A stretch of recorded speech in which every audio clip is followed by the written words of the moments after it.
Teatri Imagjini në Shkodër mirëpriti shfaqen 24 orë nga jeta një votuesi, një satirë politike në formën e kabares që sjell realitetin shqiptar përmes humorit, muzikës dhe ironisë therse. Në regjinë e Driada Dervishi, shfaqja frymëzohet nga krijimtaria Naun Çundi dhe Teodor Keko. Regjisorja ka zgjedhur kabaren, një gjinim me traditë të gjatë ndërkombëtare, por pak të eksploruar në Shqipëri, si mjet për trajtuar politikën dhe shoqërinë në frymën e teatrit bretian, ku publiku ftohet të reflektojë, jo thjesht të argëtohet.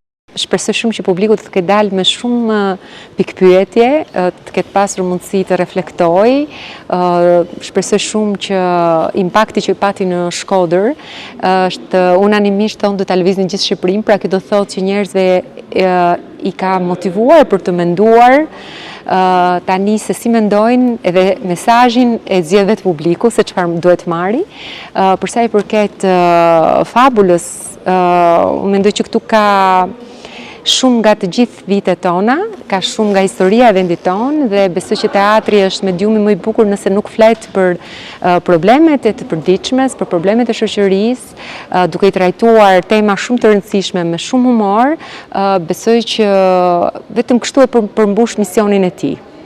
Në rolin protagonist vjen Arben Derhemi, i cili interpreton një burr në moshë të mesme që prej 35 vitesh heziton të votojë duke ngritur pikpyetje të forta mbi përgjegjësinë qytetare dhe raportin e individit me demokracinë. E nisëm këtë shfaqje kështu për të kombinuar humorin edhe kritikën sociale, por e nisëm këtë shfaqje sepse kjo është një shfaqje që e kemi menduar prej kohësh.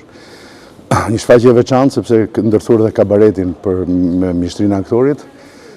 Dhe sidomos për popullin shkodran është një shfaqje që duhet të ishte bë fiks në Shkodër para se të bëj diku tjetër. Kështu që ne i paraprim kësaj dhe erdhëm nga Tirana në Shkodër për me e dhënë shfaqjen. Është një shfaqje e menduar që në fillim në këtë mënyrë. Ka një mesazh shumë të bukur edhe të fortë gjithashtu. Thirrja që ne bëjmë apeli për të votuar, për të ndërgjegjësuar gjithë popullatën për të votuar, por jo vetëm kaq, edhe se sa tronditse është qetësuese ka qenë politika në gjithë këto vite, por megjithatë ajo që mbizotëron në komedi është humori. Gjithçka vjen me nota satire, ironie, humori mirëfillt. Aktorët janë në karaktere shumë të bukura, për mua është fat që kam luajtur kësaj here me Arben Derhemin, ndërkohë Giuliano Brisku dhe Ermir Hoxha që janë dhe më të rinj, janë aktorë shumë të mirë dhe kanë krijuar shumë karaktere brenda komedisë, pra kanë luajnë disa personazhe. 24 orë nga jeta një votuesi vjen si një pasqyrë e mprejtë realitetit politik dhe shoqëror shqiptar duke përdorur satiren si armë artistike për të provokuar debat dhe reflektim mbi rolin e qytetarit në demokraci.